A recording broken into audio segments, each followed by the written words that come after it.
어제 퇴근길에 편의점에 들렀다가 좀 재밌는 경험을 했어요. 목이 말라서 음료 코너에 갔는데 1.5리터 코카콜라가 떡 칸이 3,500원이더라고요. 근데 바로 그 옆에 펩시는 2,800원. 순간 고민하다가 결국 제 손에는 펩시가 들려 있었죠. 계산하고 나오면서 문득 그런 생각이 들더라고요. 아마 저만 그런 건 아닐 겁니다. 많은 분들이 고개를 끄덕이실 것 같은데요. 한때 우리에게 콜라는 그냥 코카콜라 그 자체였잖아요. 그런데 어느 순간부터 우리에겐 다른 선택지가 너무나도 당연해졌어요. 사실 이건 그냥 한두 사람의 취향 변화가 아닙니다. 지금 한국 시장 전체에서 벌어지고 있는 아주 거대한 지각 변동의 신호탄 같은 거죠. 그리고 마침내 이 변화를 증명하는 충격적인 뉴스가 나왔습니다. 바로 지난 2월이었죠. 한국 코카콜라를 운영하는 LG생활건강이 글쎄 2007년에 인수한 이후로 무려 17년 만에 처음으로 희망퇴직을 받는다고 발표한 겁니다. 예전에는 보너스 파티로 유명해서 모두가 들어가고 싶어 했던 바로 그 코카콜라 사업부에서 말이에요.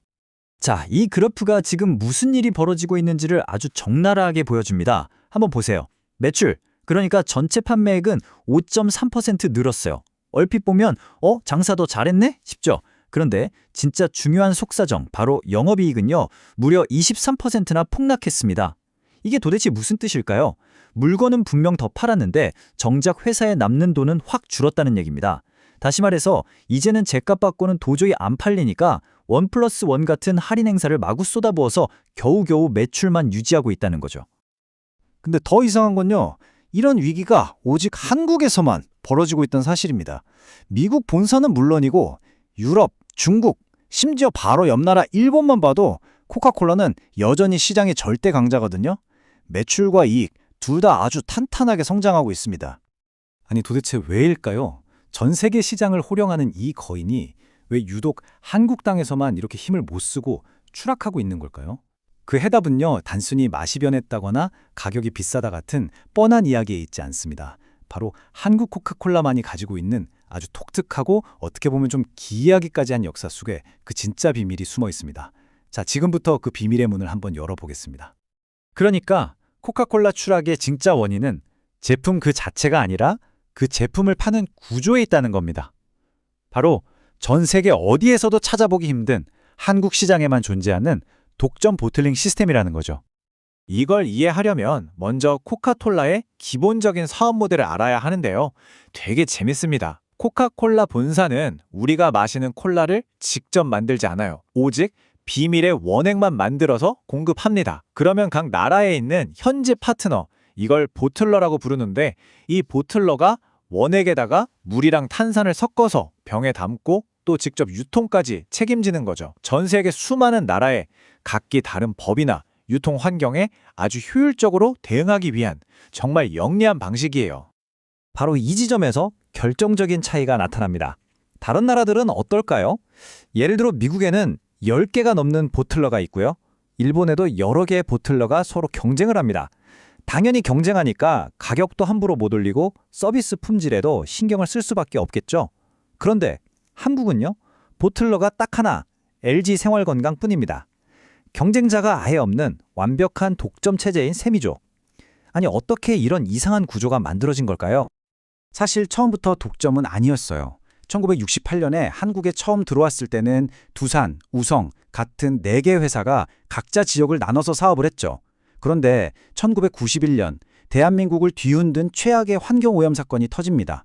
바로 수도권 보틀러였던 두산이 낙동강에 패널을 몰래 버린 사건이죠. 당연히 소비자들은 들고 일어났고 두산 코카콜라 역시 불매운동에 직격탄을 맞았습니다. 브랜드 이미지에 엄청난 타격을 입은 미국 본사는 결국 특단의 조치를 내립니다. 1998년에 4개의 보틀러를 전부 사들여서 직접 관리하는 하나의 회사로 통합해버린 거죠. 그리고 시간이 흘러 2007년 본사는 이 통합된 사업권 전체를 LG생활건강에 팔아넘깁니다. 본사가 의도했던 안 했던 바로 이 순간 한국 시장에 거대한 민간 독점 기업이 탄생하게 된 겁니다. 이 독점 구조가 우리 소비자에게 뭘 의미했을까요? 한마디로 가격 인상입니다.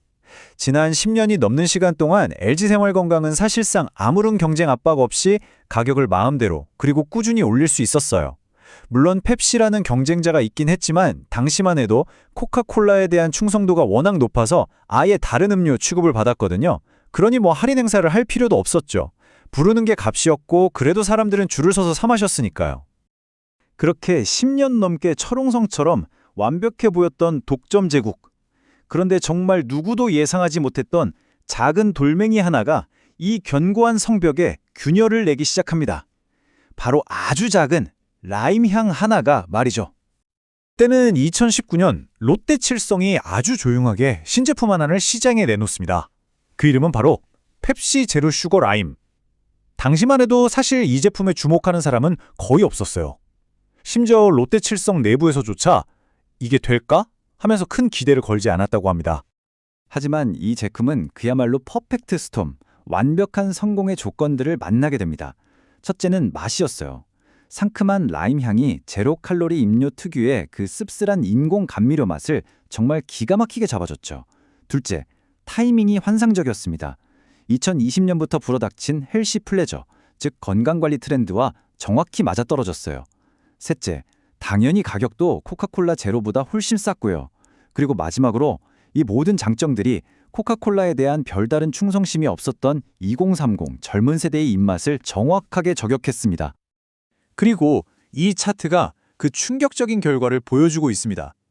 출시된 지 불과 4년 만에 펩시 제로 라임은 전체 제로 콜라 시장의 절반 이상 50%를 장악해버립니다. 여기서 진짜 재미있는 포인트는요. 펩시가 단순히 경쟁에서 좀 이긴 수준이 아니라는 거예요. 코카콜라가 미래의 성장 동력으로 삼고 있던 이 제로 슈거 시장 자체를 그냥 통째로 빼앗아 와버린 겁니다. 독점이라는 달콤한 꿈에 취해 있던 거인은 마침내 위기를 깨닫고 허둥지둥 반격에 나섭니다.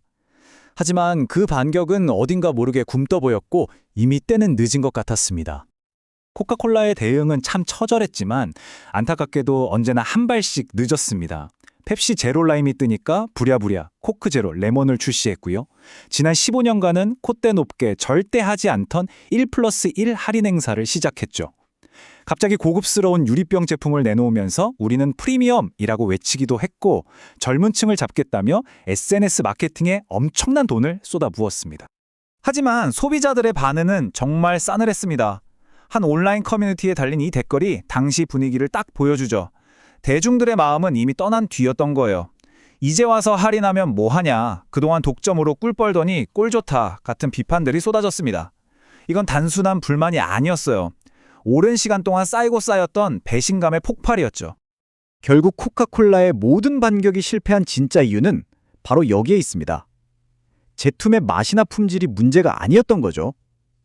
한번 소비자들의 머릿속에 오만하고 비싸고 독점하는 기업으로 낙인이 찍혀버린 그 이미지를 어설픈 할인 행사나 신제품 몇 개로는 도저히 뒤집을 수가 없었던 겁니다. 자, 그렇다면 한때는 무적이었던 이 브랜드의 미래는 과연 어떻게 될까요? 이제 왕저에서 내려온 코카콜라 앞에는 크게 세 갈래 길이 놓여 있습니다. 첫 번째 길은 지금처럼 어정쩡하게 대응하면서 서서히 시장에서 잊혀가는 느린 쇠퇴의 길입니다. 두 번째는 막대한 손실을 각오하고서라도 공격적으로 가격을 내리고 대규모 투자를 통해 어떻게든 시장을 되찾으려는 급진적 변화의 길이죠. 그리고 마지막 세 번째는 LG생활건강이 아예 이 독점권을 포기하거나 다른 회사에 팔아서 새로운 경쟁자를 시장에 끌어들이는 가장 극단적인 선택지입니다. 어느 쪽이든 쉽지 않은 정말 어려운 딜레마에 빠진 거죠. 이 기나긴 콜라 전쟁의 역사가 우리에게 남기는 교훈은 아주 명확하고 간단합니다. 아무리 강력한 브랜드 파워를 가졌더라도 소비자의 목소리에 귀를 닫고 경쟁 없는 독점의 단꿈에 안주하는 기업은 결국 시장의 냉정한 심판을 피할 수 없다는 것, 영원한 독점은 없다는 것입니다. 결국 코카콜라의 이야기는 단순히 음료수 하나에 대한 이야기가 아닙니다. 이것은 지금 한국 시장의 수많은 다른 지배적인 브랜드들에게 던지는 아주 날카로운 질문이기도 합니다. 과연 역사적인 독점은 그 어느 때보다 똑똑하고 또 그 어느 때보다 선택지가 많은 현명한 소비자들이 지배하는 이 새로운 시대에도 과연 계속해서 살아남을 수 있을까요?